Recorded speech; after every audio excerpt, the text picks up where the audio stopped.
अपने लाइफ में घर बनाने का सपना हर किसी व्यक्ति का होता है। लेकिन बहुत से लोग ऐसे हैं कि अपने सपने को साकार नहीं कर पाते हैं। लेकिन अब आप अपने सपने को साकार कर सकते हैं। अब बहुत सा ऐसा बैंक है जो आपको होम लोन प्रोवाइड करता है। आप होम लोन लेकर के अपने सपनों का महल खड़ा कर सकते हैं। तो आज के इस वीडियो में दोस्तों मैं आप सभी को एचडीएफसी बैंक के बारे में बताने वाला हूँ। एचडीएफसी बैंक से होम लोन कैसे मिलेगा, इस लोन को लेने के लिए क्या क्या प्रक्रिया है, साथ में मैं आप सभी को ये भी बताऊंगा कि इसमें डॉक्यूमेंट आपको क्या क्या लगेंगे। और इसके साथ हम ये भी बताएंगे कि इसमें आपको इंटरेस्ट रेट वगैरह क्या पे करना पड़ेगा। यदि आप होम लोन में इंटरेस्ट रखते हैं तो इस वीडियो को लास्ट तक आप लोग ज़रूर देखें।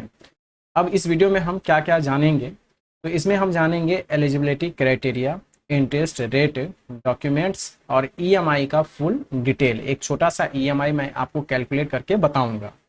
अब अगर हम आगे बढ़ते हैं तो सबसे इम्पॉर्टेंट है यहाँ पर कुछ डिटेल। तो यहाँ पर अगर हम थोड़ा सा डिटेल में जाएं तो इंटरेस्ट रेट की अगर हम बात करते हैं तो इंटरेस्ट रेट अभी 8.75% आपको लगेगा। यहाँ से लोन आप 75 लाख रुपए का लोन आप ले सकते हैं और 75 लाख रुपए का अमाउंट दोस्तों बहुत बड़ा अमाउंट होता है। अब ये अमाउंट हर किसी को मिल जाएगा, हर किसी को नहीं मिलेगा।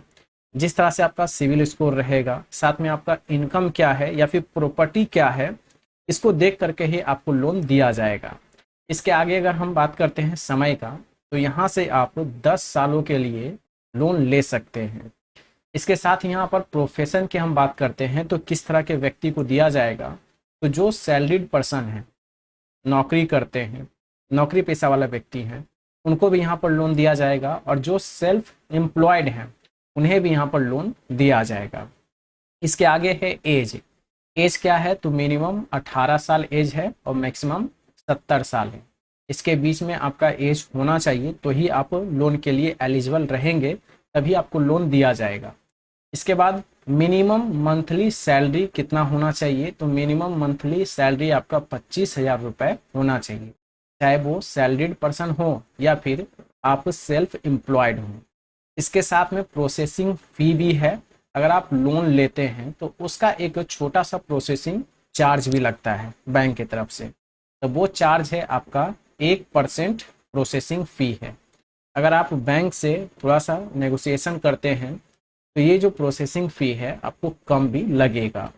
अब इसके बाद सबसे जो इम्पॉर्टेंट है, जो आधार है लोन लेने का, वो है क्रेडिट स्कोर या इसे हम सिविल स्कोर कहते हैं।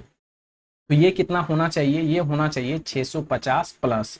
650 प्लस रहेगा तो ही आप लोन लेने के लिए एलिजिबल रहेंगे, तभी आपको बैंक लोन प्रोवाइड करेगा।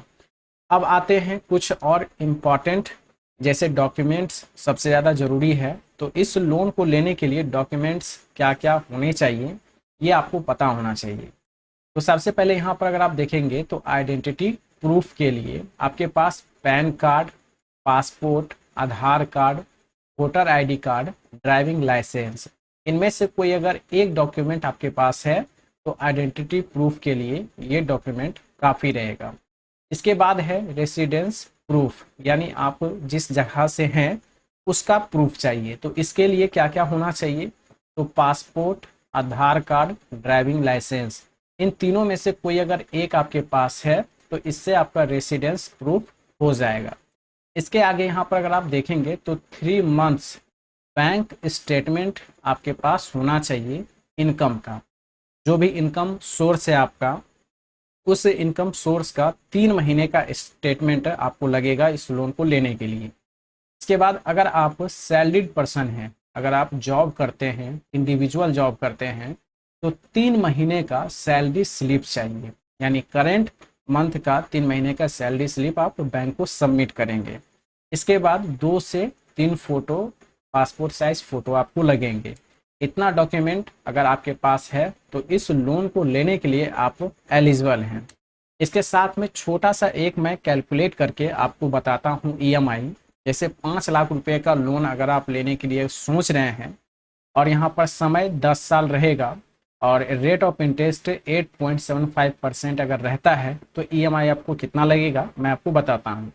तो यहाँ पर अगर आप देखते हैं तो मंथली ईएमआई 6,266 लगेगा। मंथली ईएमआई आपको पे करने होंगे 10 सालों तक।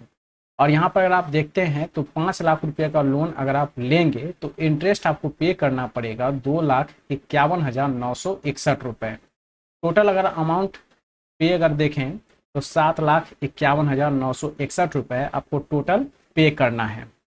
इसके आगे अब रजिस्ट्रेशन की बारी आती है, तो रजिस्ट्रेशन आप कैसे करेंगे, तो मैं आपको एक लिंक दूंगा डिस्क्रिप्शन बॉक्स में। उस लिंक पे जैसे ही क्लिक करेंगे तो इस रजिस्ट्रेशन वाले ऑप्शन पर आप आ जाएंगे। यहाँ पर रजिस्ट्रेशन करने के लिए सबसे पहले आप अपना नाम भरेंगे, सिटी भरेंगे, मोबाइल नंबर भरेंगे, ईमेल भरेंगे और यहाँ पर I am not a robot पर क्लिक करके यहाँ पर सबमिट बटन पर क्लिक करेंगे तो एक OTP जाएगा आपके मोबाइल नंबर और ईमेल पर। तो दोनों में से कोई एक ओपन करना है और यहाँ पर OTP डाल करके वेरीफाई कर लेना है। आपका रजिस्ट्रेशन सक्सेसफुली कंप्लीट हो जाएगा। उसके बाद गेट स्टार्ट पर क्लिक करेंगे तो एक नया फॉर्म फिर से आपके सामने ओपन होगा और यहाँ पर आपसे ज़रूरी इन्फॉर्मेशन पूछे जाएंगे, वो आपको यहाँ पर भरना है। एक एक करके आप सभी इन्फॉर्मेशन को फिल करेंगे और उसको आप सबमिट करेंगे। इसके बाद डॉक्यूमेंट आपको अपलोड करना है। डॉक्यूमेंट अपलोड करके सबमिट करेंगे। विदिन 1 आवर आपको पता चल जाएगा कि लोन का अमाउंट आपको कितना मिलेगा और साथ में लोन का अमाउंट भी आपके बैंक अकाउंट में ट्रांसफ़र कर दिया जाएगा। अब इससे रिलेटेड अगर आपके पास कोई भी क्वेरी है तो आप हमसे कमेंट करके पूछ सकते हैं। इसी तरह का वीडियो मैं रेगुलर आपके लिए लेकर के आते रहता हूं, इसलिए चैनल को आप लोग सब्सक्राइब जरूर करें। चलिए फिर मिलते हैं नेक्स्ट वीडियो में। Thank you all of you.